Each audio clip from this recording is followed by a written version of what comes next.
Qu'est-ce qui te passionne? Alors, bon, clairement, mon métier. Ma passion, c'est vraiment, je vis de ma passion. Faire ce que je fais tous les jours, c'est ma passion. J'ai la chance, beaucoup de gens ont des passions, n'ont pas eu la chance d'en faire leur métier. Moi, j'ai vraiment la chance que ce qui est devenu ma passion est devenu mon métier. Et tous les jours, je vis ma passion, quoi. Voilà. Je vais travailler, je pars le matin travailler pour faire ma passion voilà, et être là, et aider la technique, faire de la technique pour des spectacles, euh, gérer ce bâtiment, enfin gérer des équipements culturels, de faire ça tous les jours, de dire que je fais bien mon travail et que l'accueil après, de pouvoir accueillir des gens dans de bonnes conditions, que tout le monde est content à la fin, ça, c'est ma passion, quoi. Vraiment, voilà, c'est ça. Alors juste, comme on est un petit peu dedans, nous préciser concrètement ce qu'est ton métier. Alors, mon métier. J'ai une formation de technicien du son, on va dire. Alors, beaucoup disent ingénieur du son, sonorisateur, tout ça c'est un peu vague. Ingénieur, il y a très peu d'écoles d'ingénieurs hein, dans notre métier. Il y en a, hein, ça existe, hein, mais disons que j'ai appris les métiers du son par la radio, par la production en studio, et grâce au stage, je suis venu à faire plutôt du concert. Au lieu de faire mes stages dans des radios, même si j'en ai fait un peu, je suis plutôt parti faire mes stages en fin d'études de mon école dans des sociétés de prestation de concerts. Et là, j'ai découvert la partie live du spectacle. Et c'est ça qui m'a plu avant tout, quoi. Être enfermé toute la journée dans un studio d'enregistrement, tout ça, même si je l'ai fait après, hein, mais c'est pas ce qui me passionnait. Moi, ce qui me passionnait, c'est d'arriver, de monter du matériel, faire un spectacle, faire du son, faire un show, redémonter. Et voilà, je sais pas, j'étais peut-être un peu fou de se dire tiens, charger le camion, c'est super et tout. Maintenant, je le dis plus. Hein. Maintenant, charger le camion, ça me motive moins. Et voilà, donc j'ai une formation on va dire, d'ingénieur du son. Et après, au travail que j'ai pu avoir à la ville de Chelles où je travaillais avant, euh, j'ai eu la chance de pouvoir créer, enfin pas créer tout seul, hein, on était une équipe, on a créé un lieu, une salle de concert, une scène de musique actuelle, avec l'équipe qui était en place à l'époque, et ça m'a permis de découvrir le métier de la régie aussi, la régie générale, il y avait le son, la lumière, mais il fallait aussi s'occuper du bâtiment, faire des travaux, la sécurité, tout ça. J'ai découvert tout ça un peu sur le terrain, j'ai fait des formations professionnelles et jusqu'au jour où la ville m'a proposé de me financer une formation de directeur technique du spectacle.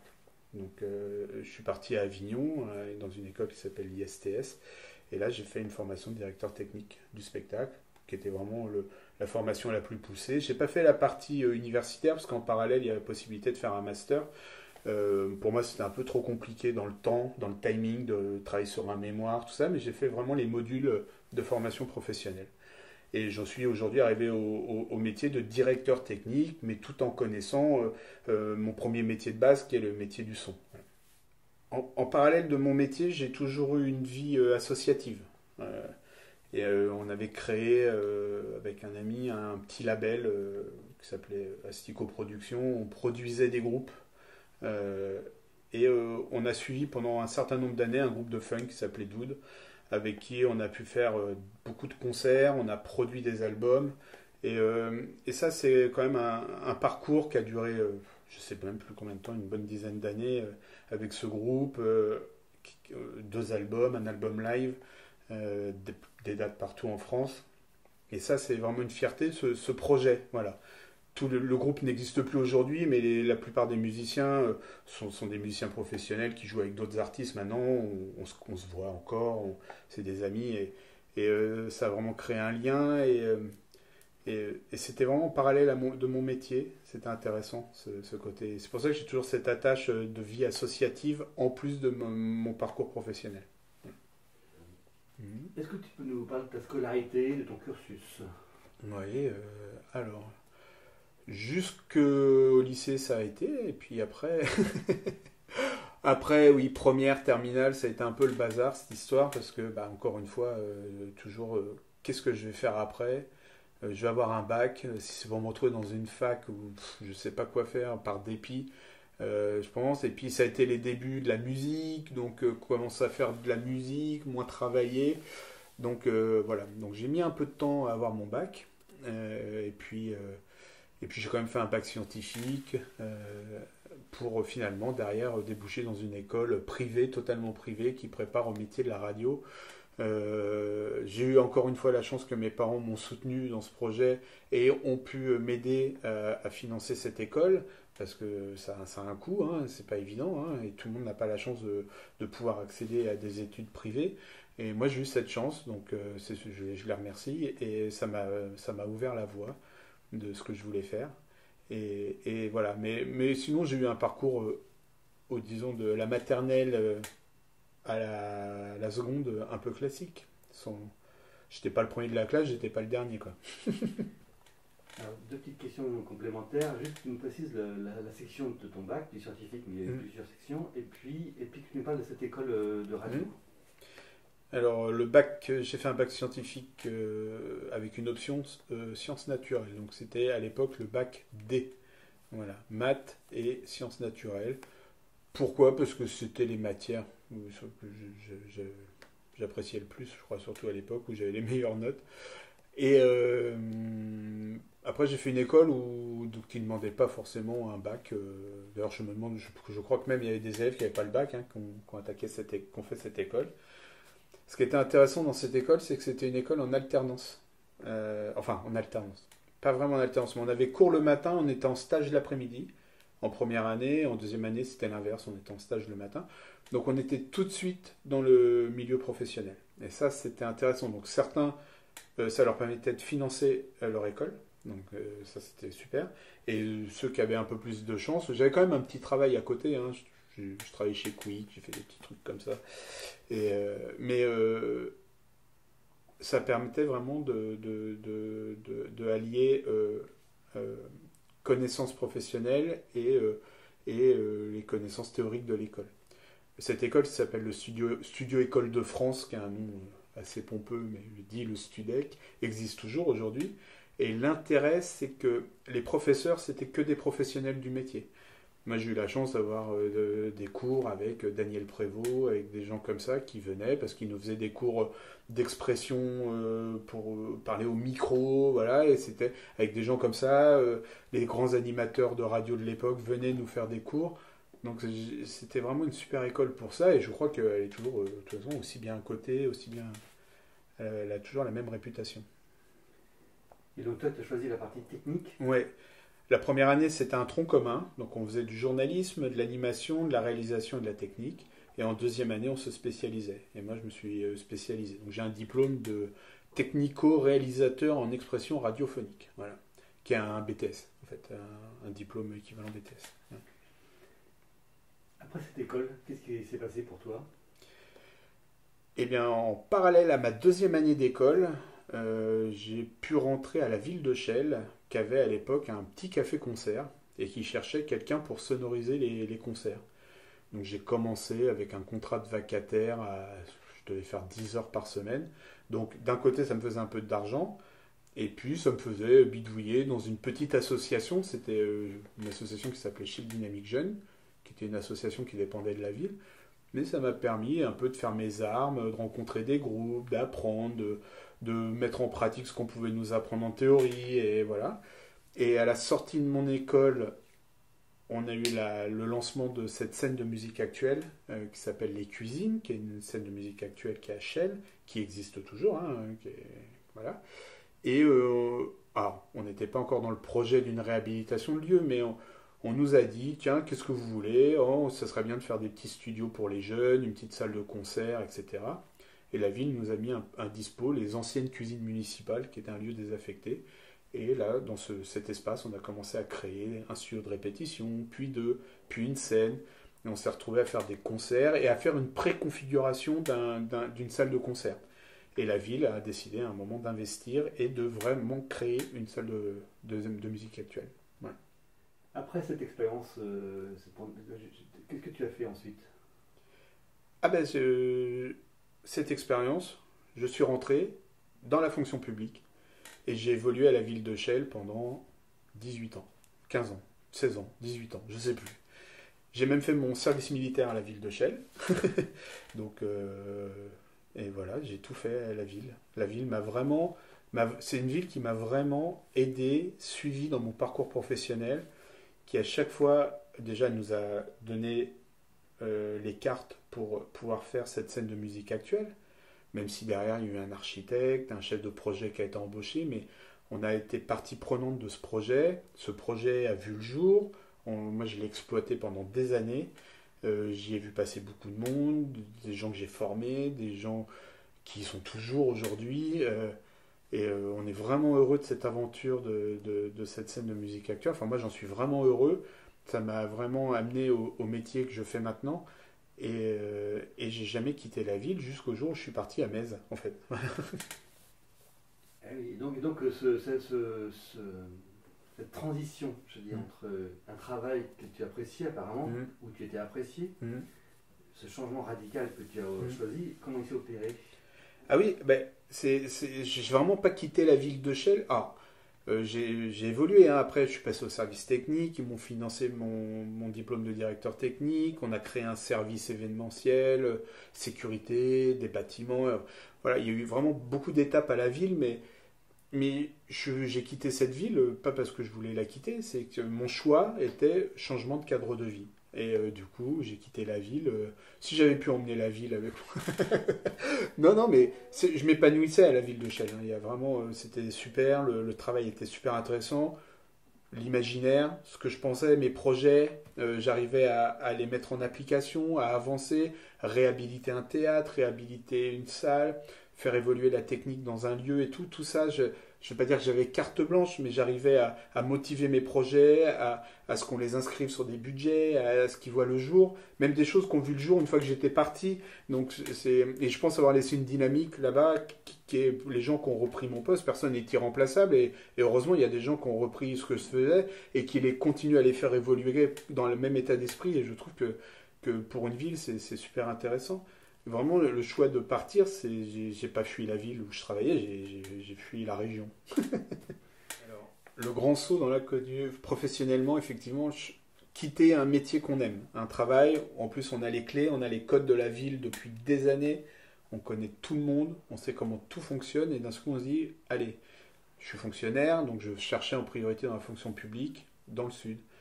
J'ai fait des entretiens, j'en ai fait, hein, différentes villes où ça avançait pas, j'étais pas retenu. Bien sûr que ça fait peur. Ça fait peur parce que il va falloir tout réapprendre. On va arriver dans une nouvelle structure ou dans une nouvelle ville où il va falloir réapprendre toutes les clés. Et voilà. Je suis arrivé à Metz, je passais d'une ville de 60 000 habitants à une ville de 10-11 000 habitants. Et en fait, l'intégration à la ville de Metz, elle s'est fait...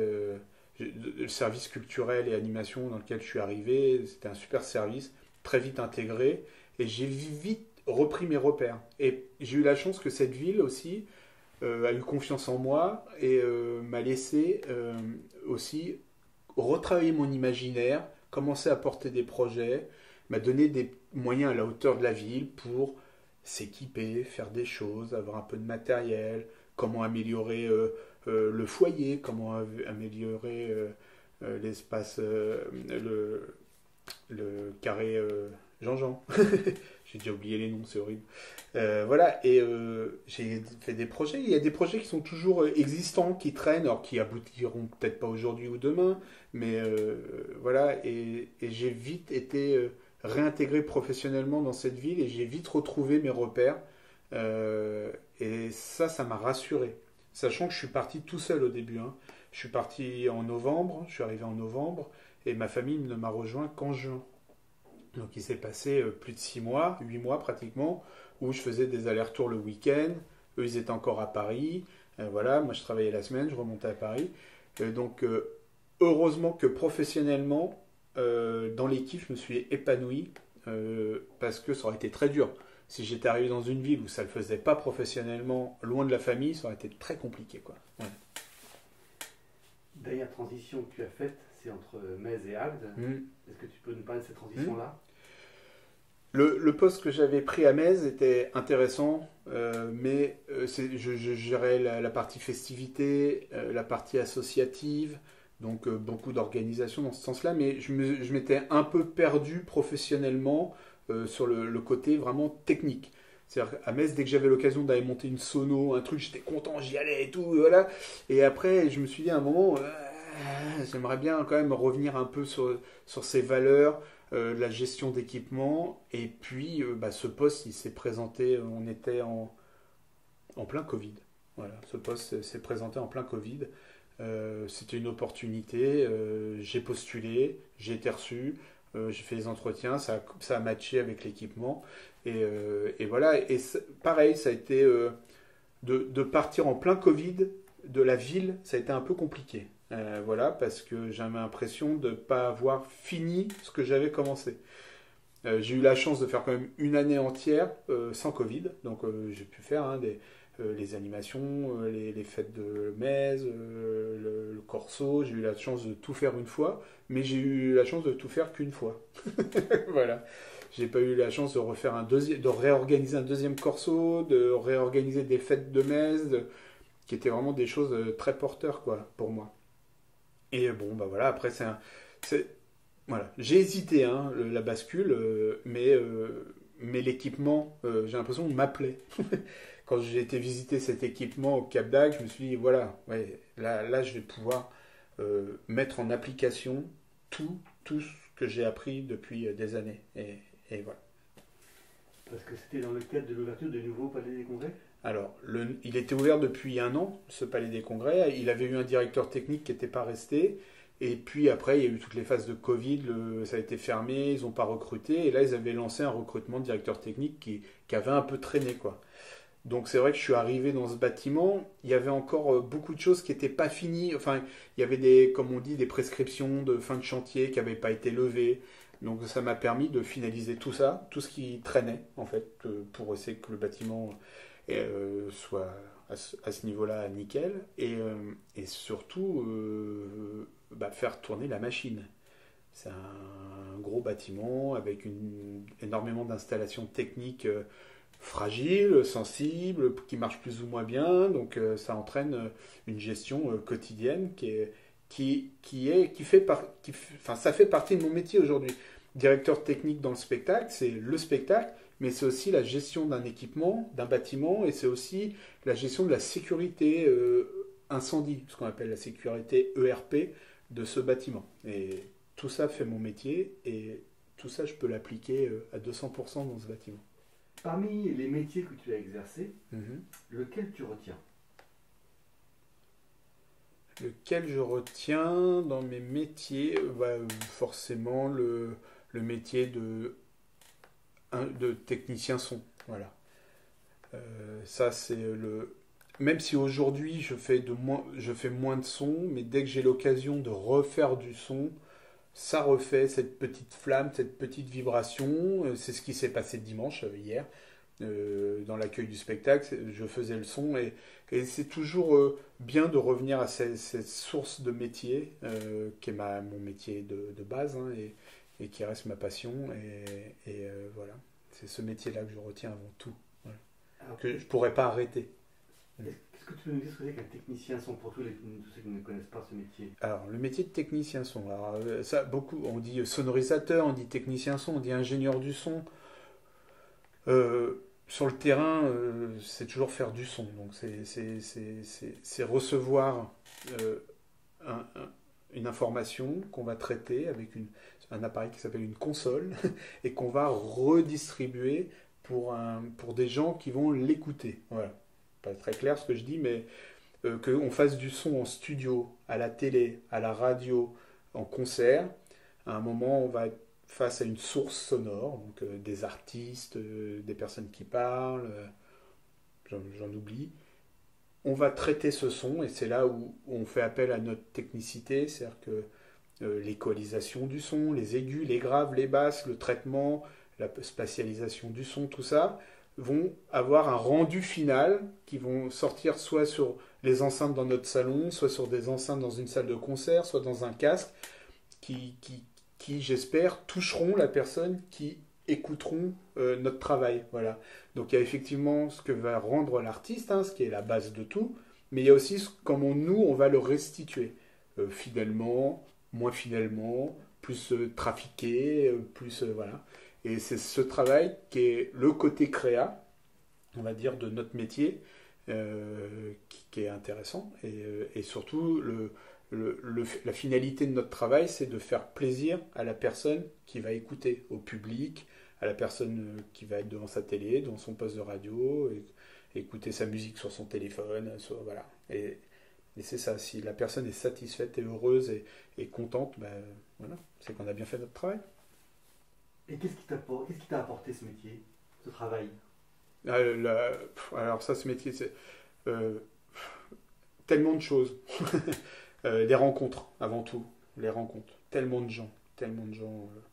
De tout milieu, de tout métier. C'est vraiment un travail riche en rencontres, voilà, avant tout. Et après, j'aime travailler avec des artistes, en fait, vraiment. D'être à la disposition de ces artistes, de les écouter et d'essayer de restituer ce qu'ils attendent. Et ce travail d'échange et de communication, voilà, ça fait un petit bien-être quotidien, voilà. Et ça, j'adore. Est-ce que tu peux nous raconter un moment de grande satisfaction professionnelle? Il y en a eu plein. En choisir un, je sais pas si j'en ai un qui se détache, mais j'ai eu l'occasion de faire le son, faire le son, comme on dit, j'essaie de le dire autrement, mais de faire le son dans des grandes salles, dans des plus petites salles, avec des artistes plus connus, moins connus. Et moi, ça, c'est vraiment toujours été, à la fin, le soir, quand on se couche, on est bien, on est satisfait. Un événement qui se détache, c'est compliqué, j'en ai fait tellement, je sais pas, je saurais pas dire lequel m'a plus marqué qu'un autre. Il y a des lieux, forcément, avec le temps d'avoir travaillé, par exemple, au Bataclan, d'avoir fait le son au Bataclan, et que des années après, il s'est passé ce qui s'est passé au Bataclan, c'est des choses qui marquent quand même, d'avoir fait le son dans des grands festivals, d'avoir pu l'occasion d'avoir... voilà, il y a plein de choses, d'être parti à l'étranger avec des artistes, voilà. Il y a plein de choses. Moi, tout ce que j'ai appris, j'aime le transmettre. Voilà. Donc, mon rôle là-dedans, il est... Enfin, encore une fois, je reviens au travail, hein, mais je parle beaucoup plus facilement du travail, mais c'est de la transmission. Voilà. J'adore accueillir des stagiaires, voir des jeunes qui ont envie de faire ce métier, rencontrer. J'ai moins l'occasion aujourd'hui de le faire, mais je le faisais énormément dans la salle Les Cuisines.